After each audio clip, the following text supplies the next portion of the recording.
ದಕ್ಷಿಣ ಕನ್ನಡ ಜಿಲ್ಲೆಯ ಪುತ್ತೂರಿನ ಶಾಸಕ ಅಶೋಕ್ ಕುಮಾರ್ ರೈ ಅವರು ದಾಖಲೆ ಪತ್ರಗಳಿಗಾಗಿ ತಾಲೂಕು ಕಚೇರಿಯಲ್ಲಿ ಮಹಿಳೆಯನ್ನ ಅಲೆದಾಡಿಸ್ತಾ ಇದ್ದ ಸರ್ಕಾರಿ ಅಧಿಕಾರಿಯೊಬ್ಬರ ಚಳಿ ಬಿಡಿಸಿದ್ದಾರೆ.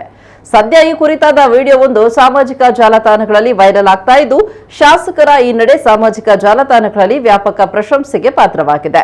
ಮಹಿಳೆಯೊಬ್ಬರು ಸಣ್ಣ ದಾಖಲೆಯೊಂದಕ್ಕೆ ಪುತ್ತೂರಿನ ತಾಲೂಕು ಕಚೇರಿಗೆ ಬಂದಿದ್ದಾರೆ. ಆದರೆ ದಾಖಲೆ ನೀಡದ ಈ ಅಧಿಕಾರಿ ಕಳೆದ ಒಂದು ಮಹಿಳೆಯನ್ನ ತಿಂಗಳಿನಿಂದ ಸತಾಯಿಸಿದ್ದಾನೆ ಎನ್ನಲಾಗಿದೆ. ಈ ಕುರಿತು ನೊಂದ ಮಹಿಳೆ ಶಾಸಕ ಅಶೋಕ್ ಕುಮಾರ್ ಅವರಿಗೆ ಮಾಹಿತಿ ನೀಡಿದ್ದಾರೆ. ಮಹಿಳೆಯ ಅಹವಾಲು ಆಲಿಸಿದ ಶಾಸಕರು ಮಹಿಳೆಯೊಂದಿಗೆ ತಾಲೂಕು ಕಚೇರಿಗೆ ಆಗಮಿಸಿದ್ದಾರೆ. ಈ ವೇಳೆ ಮಹಿಳೆಯ ದಾಖಲೆ ಪತ್ರಗಳನ್ನು ತಕ್ಷಣವೇ ನೀಡುವಂತೆ ತಾಕೀತು ಮಾಡಿದ ಅವರು, ಇಂತಹ ಕೆಲಸಗಳು ಇಂದಿಗೆ ಕೊನೆಯಾಗಬೇಕು, ಬಡವರಿಗೆ ಯಾವುದೇ ಕಾರಣಕ್ಕೂ ತೊಂದರೆ ಕೊಡಬಾರದು, ಮುಂದೆ ಇಂತಹ ಘಟನೆ ನಡೆದಲ್ಲಿ ಸುಮ್ಮನೆ ಕೂರೋದಿಲ್ಲ ಅಂತ ಅಧಿಕಾರಿಗೆ ಖಡಕ್ ಎಚ್ಚರಿಕೆ ನೀಡಿದ್ದಾರೆ.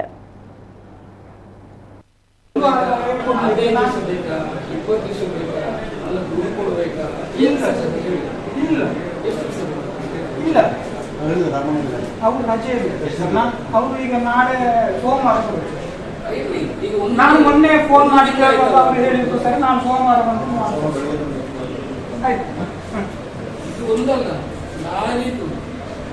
ಇಲ್ಲ ಸರ್, ನಾನು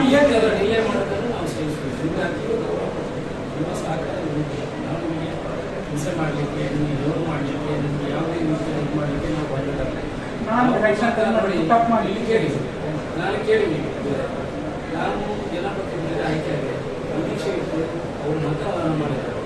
ಇವೆಲ್ಲ ನನ್ನ ಬಂದು ಬಾಕಿ ಕಾಯ್ತಾರೆ. ಬೆಳಿಗ್ಗೆ ನಾನು 7 ಗಂಟೆಗೆ ಒಳ್ಳಂತೆ ಮಾಡೋದಕ್ಕೆ ನಾನು ನೆಕ್ಸ್ಟ್ ಬರುವಾಗ ನನ್ನ ವಾಯ್ಸ್ ಬೇರೆ. ನಾನು ಅವರಿಗೆ ಮೊನ್ನೆ ತಹಶೀಲ್ದಾರ್ ಹತ್ರ ಮಾತಾಡಿದ್ದೆ, ತಹಶೀಲ್ದಾರ್ ಹತ್ರ ನಾನು ಪುಸ್ತಕ ಮಾಡಿ ಕಾನೂನು ಬೇಡ, ನನ್ನ ಕೆಲಸವನ್ನು ನಾನು ಮಾಡಿದ್ದೇನೆ. ಹೌದು, ಅಲ್ಲ ನಾನು ನನ್ನ ಕೆಲಸ ಮಾಡಿದ್ದೇನೆ ಸರ್. ನಾನು ಬೇಗ ಕಳಿಸಿದ್ದೇನೆ. ಅದೇನಂತ ಎಲೆಕ್ಷನ್ ಟೈಮಲ್ಲಿ ಅವರು ಎಂತ ಎಲೆಕ್ಷನ್ ವರ್ಕ್ ಮಾಡ್ತಿದ್ರು ಸರ್. ಅವರು ಗಾರ್ಡನ್ ಹಾಗೆ ಕಟ್ಟಿದ್ದಾರೆ. ತುಂಬಾ ದಿವಸ ಆಯ್ತು. ಅವರು ರಜೆ ಇಲ್ಲ ಇವಾಗ